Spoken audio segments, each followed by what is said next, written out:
SIR কিন্তু documents আপনাদের কিন্তু দেখাতে হবে।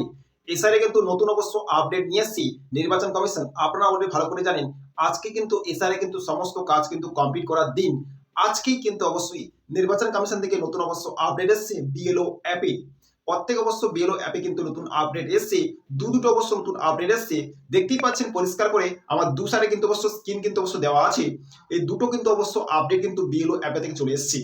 যারা যারা অবশ্য এসআইআর অবশ্য ফর্ম ফিল আপ করেছে, এসআইআর যদি অবশ্য নামের যদি স্পেলিং যদি অবশ্য ভুল আছে, 2002 সালে অবশ্য নামের স্পেলিং এক আছে, আর ভোটার কার্ডে অবশ্য নামের স্পেলিং কিন্তু এক আছে। আর আপনি কি করেছেন অবশ্য ভোটার এসআইআর কিন্তু ফর্ম ফিল আপ অবশ্য করেছেন, নামের কিন্তু মিস্টেক কিন্তু অবশ্যই করেছেন। এক্সাম্পল ফর কোনো ব্যক্তির নাম হচ্ছে সাহিল, এখানে দেখতে সাহিল, আর ও কিন্তু সালিল, আর এখানে অবশ্য সালিল। ওকে, 2002 সালে অবশ্য নাম কিন্তু এই নামটা দেখাচ্ছে, আর 2000 ভোটার কার্ডে অবশ্য নাম কিন্তু এই নামটা আছে। কিন্তু আপনার কাছে অবশ্য ফর্ম ফিল আপ করতে হতো 2002 সালে ভোটার লিস্ট দেখে কিন্তু অবশ্যই আপনাকে এসআইআর ফর্ম ফিল আপ করতে হতো। যারা যারা 2002 সালে ভোটার লিস্ট দেখে ফর্ম ফিল আপ অবশ্য না করে ভোটার কার্ড অবশ্য দেখে কিন্তু ফর্ম ফিল আপ করেছেন, নামের কিন্তু স্পেলিং কিন্তু অনেক ব্যক্তি কিন্তু ভুল করেছেন। আর সেটা নিয়ে কিন্তু অবশ্যই রিচেকিং প্রসেসের মাধ্যম থেকে আপনাকে কিন্তু এসআইআর আপনাকে অবশ্যই কিন্তু আপনাকে ডকুমেন্টস নিয়ে কিন্তু বিএলও কিন্তু অবশ্যই ফোন করবে, আর আপনাকে কিন্তু অবশ্যই কিন্তু ডাকবে, আর আপনাকে সমস্ত ডকুমেন্টস নিয়ে কিন্তু যেতে হবে চেকিং এর জন্য। ওকে, যারা অবশ্য নামের অবশ্য স্পেলিং এর অবশ্য ভুল করেছেন এসআইআর এ, এই নতুন যে অবশ্য আপডেট এসেছে এই আপডেটের মাধ্যম থেকে বিএলও কিন্তু আপনাকে অবশ্যই কল করবে, ডকুমেন্টস কিন্তু আপনাকে অবশ্যই চাইবে, লিগ্যালস ডকুমেন্টস কিন্তু অবশ্যই আপনাকে দেখাতে হবে। সেই কারণে কিন্তু এই দুটো যে অবশ্য আপডেট এসছে, এখানে কিন্তু একটা আপডেট দেখতে পাচ্ছেন রি ভেরিফাই লজিক্যাল যে অপশনটা, এর মানেটা কি সেটা কিন্তু অবশ্যই আপনাকে বুঝতে হবে। আর এর মাধ্যম থেকে কিন্তু আপনাকে সমস্ত ডকুমেন্টস কিন্তু অবশ্যই আপনাকে দেখাতে হবে, আপনাকে প্রমাণ করাতে হবে যে অবশ্যই 2002 সালের ব্যক্তি যে, আর 2000 এমনি অবশ্য ভোটার ব্যক্তি কিন্তু সেই ব্যক্তি অবশ্য আমি, সেটা কিন্তু আপনাকে প্রমাণ করাতে হবে নির্বাচন কমিশনের কাছে। ওকে, তবে কি কিন্তু অবশ্য ড্রাফট লিস্ট কিন্তু অবশ্য প্রকাশিত হবে। সেই ড্রাফট লিস্ট প্রকাশিত আগে কিন্তু আপনাকে সমস্ত কাজ কিন্তু অবশ্যই করাতে হবে, না হলে আপনার নাম কিন্তু ভোটার লিস্ট থেকে বাদ যেতে পারে। ওকে, তো এই যে রিভেরিফাই লজিক্যালের মানেটা কি সেটা পরিষ্কার করে কিন্তু অবশ্যই জানবো। তো চলুন, অবশ্য অ্যাপ দেখতে পাচ্ছেন, এই অ্যাপেতে কিন্তু অবশ্য পরিবর্তন এসে দেখতে পাচ্ছেন পরিষ্কার করে, কিন্তু এখানে দেখতে পাচ্ছেন পরিবর্তন, অনেক কিছু অ্যাপেতে কিন্তু পরিবর্তন এসছে, নতুন কিছু জিনিস অবশ্য এখানটা অ্যাটাচমেন্ট হয়েছে। আর এই অ্যাপ কিন্তু অবশ্য সবার কাছে কিন্তু থাকে না, এটা বিএলওর কাছে কিন্তু এই অ্যাপগুলো থাকে। ঠিক এসআইআর ঠিক কমপ্লিট হওয়ার ঠিক মুহূর্তেই এই অবশ্য নতুন অবশ্য জিনিস কিন্তু অ্যাটাচমেন্ট হয়েছে। কোন জিনিসটা অ্যাটাচমেন্ট হয়েছে দেখতে পাচ্ছেন, এখানটায় পরিষ্কার করে দেখতে পাচ্ছেন অনেক কিছু কিন্তু এখানটা অপশন দেওয়া আছে, এখানে অনেক কিছু কিন্তু অপশন দেওয়া আছে, দেখতে পাচ্ছেন অনেক অপশন দেওয়া আছে। এই সমস্ত অপশন কিন্তু আগে ছিল। ঠিক এসআইআর ঠিক কমপ্লিট হওয়ার সময় কিন্তু দেখতে পাচ্ছেন এখানটা কিন্তু ঠিক কমপ্লিট কিন্তু হয়ে গেছে, বা কমপ্লিট হওয়ার সময় কিন্তু দুটো জিনিস কিন্তু এখানে চেঞ্জেস এসছে। একটা দেখতে পাচ্ছেন এইটা একটা চেঞ্জেস, আর এইটা একটা চেঞ্জেস এসছে। Upload BLO BLM on reverify logical discrepancies, এই দুটো যে অপশন যে শো করাচ্ছে, এই দুটো অপশন কিন্তু অবশ্যই আপনাদের জানতে হয়, খুবই ইম্পর্টেন্ট জিনিস। এই দুটো অপশনটা কি আপনাকে কিন্তু পরিষ্কার করে কিন্তু জানকারি দেবো। ওকে, এই দুটো অপশন কিন্তু সব থেকে ইম্পর্টেন্ট। যে সমস্ত ব্যক্তিরা অবশ্য এসআইআর কোনো নামের অবশ্য ভুল করেছেন, বা নাম অবশ্য ছিল এক, হয়েছে আরেক, করেছেন আরেক, আর ফিল আপ করেছেন আরেক, যারা অবশ্য করেছেন কিন্তু ওরা কিন্তু বিপদে অবশ্যই পড়তে চলেছে। তার জন্য কিন্তু যে অপশনটা নিয়ে এসছে, এই অপশনটা কিন্তু খুবই মারাত্মক অপশন। কি এটা পরিষ্কার করে কিন্তু আমি আপনাদের জানকারি দেবো। তো চলুন, দুটো যে অবশ্য অপশন যে নিয়ে এসছি, এই দুটো অপশনের মানে কি টোটাল জিনিস কিন্তু আমি জানতে। প্রথমে দেখতে পাচ্ছেন এখানটায় এসআইআর এর শেষ দিন অর্থাৎ আজকে হঠাৎ বিএলও অ্যাপ আপডেট করলে দেখা যাচ্ছে লজিক্যাল ডিসক্রিপেন্সিস অর্থাৎ যৌক্তিক আমেল। এনি বিএলও অ্যাপে যে অবশ্য নতুন যে অবশ্য আপডেট এসছে, সেই আপডেটটা কোনটা এসছে?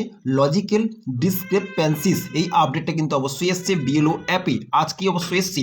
এতে অবশ্য কি বলতে চাইছে পরিষ্কার করে জানবো কি বলতে চাইছে। যারা যারা অবশ্য ফর্ম ফিল আপ যারা অবশ্য করেছেন বা ফর্ম ফিল আপ করে অবশ্য জমা দিয়েছেন, সেটা অবশ্য জানা খুব জরুরি। দেখতে পাচ্ছেন ডকুমেন্ট এ থাকা বাবা অথবা মা নামের সাথে 2002 সালে লিঙ্ক করা বাবা মায়ের নাম মিলছে না। এক্ষেত্রে সামান্য নামের বানান ভিন্ন থাকলেই সেই নামকে ডিসক্রিপেন্সি থেকে ফেলা হয়েছে। মানে এইটা বলতে চাইছে এক্সাম্পল পর কিন্তু এখানে এক্সাম্পল দিয়েছে, যেমন সালিল, যেটা 2002 সালের নামটা বানানটা কেমন দেখতে পাচ্ছেন এখানে কিন্তু এখানে পরিষ্কার করে বলেছে 2002 সালে। যদি অবশ্য আপনার অবশ্য 2002 সালের লিস্টে অবশ্য নামটা অবশ্য আছে, কি নামটা আছে সালিল, SALIL নাম আছে সালিল, কিন্তু আপনার ভোটের কার্ডে যে অবশ্য নামটা আছে SALEEL সালিল থাকলেই এই সমস্যা হচ্ছে। তখন কিন্তু আপনাকে কিন্তু এই নামটা কি করছে ডিসক্রিপেন্সিতে অবশ্য ফেলে দেওয়া হয়েছে। ইনি আপনাকে কিন্তু অবশ্য ভেরিফাই মাধ্যম থেকে আপনাকে চেকআউটে আপনাকে অবশ্যই ডাকবে, আপনাকে চেকআউটে অবশ্য আপনাকে ডাকবে। সেখানে যদি আপনার ডকুমেন্টস যদি অবশ্য দেখার পরে যদি সেখানটা সব কিছু ক্লিয়ার হয় তবে কি কিন্তু অবশ্য আপনার নাম কিন্তু ডাব লিস্টে উঠবে। আর এইটার জন্য অবশ্য নতুন যে অবশ্য আপডেটটা নিয়ে এসছে বিএলও অ্যাপে, এই আপডেটটা নিয়ে এসছে ডিসক্রিপেন্সি। ওকে, আর সেটা হচ্ছে নামের ওপরে। প্রত্যেক জনের কিন্তু নামের কিন্তু অবশ্যই কম বেশি ভুল হলেও হতে পারে, হতে পারছে আপনি অবশ্য লিগ্যাল পার্সন, কিন্তু সেটা ভেরিফাই করার জন্য কিন্তু আপনাকে রিচেকিং প্রসেস কিন্তু আপনাকে কিন্তু অবশ্যই ডাকবে। সেখানটা কিন্তু আপনাকে ডকুমেন্টস কিন্তু শো করাতে হবে। এখানে দেখতে পাচ্ছেন সালিল বানানটা কি আছে, আর এখানটা সালিল বানানটা কি আছে দেখতে পাচ্ছেন। এরকম কিন্তু অনেক মানুষই কিন্তু অবশ্যই হয়েছে, তারা ফর্ম ফিল আপ করে কিন্তু জমা করেছেন, তাদের ক্ষেত্রে কিন্তু বিপদ আসতে পারে। দুটো যে অবশ্য আপডেট এসছে, এই দুটো আপডেটের মধ্যে কিন্তু অবশ্যই যারা যারা নামের মিস্টেক করেছেন, এক পয়েন্টে অবশ্য বলা যায় যারা যারা নামের মিস্টেক করেছেন, নামের বানান ভুল করেছেন, নামের কোনো না কোনো ছেড়ছাড় করেছেন, সেই সমস্ত ব্যক্তির জন্য কিন্তু প্রবলেম হতে পারে। ওদের কিন্তু হিয়ারিং এ কিন্তু অবশ্যই ডাকবে। ডকুমেন্টস ঠিকঠাক যদি অবশ্য আপনি নিয়ে যান তাহলে কোনো প্রবলেম অসুবিধা হবে না। এই সমস্ত ব্যক্তি এরকমই কিন্তু প্রত্যেক বুথে বুথে কিন্তু 200, 250, 300 জন করে কিন্তু এরকম নামের ভুল বা প্রবলেম কিন্তু ফেস করেছে। তো অবশ্যই কিন্তু আপনারা ভালো করে জানেন যে ড্রাফট লিস্টে প্রকাশিত হবে। সেই ড্রাফট লিস্ট প্রকাশিত কিন্তু দিন কিন্তু 16 ডিসেম্বর। আপনারা পরিষ্কার করে জানেন সেই ড্রাফট লিস্ট প্রকাশিতর আগে কিন্তু আপনাকে সমস্ত কাজ কিন্তু আপনাকে কমপ্লিট করতে হবে, তারপর কিন্তু ফাইনাল লিস্ট কিন্তু প্রকাশিত হবে।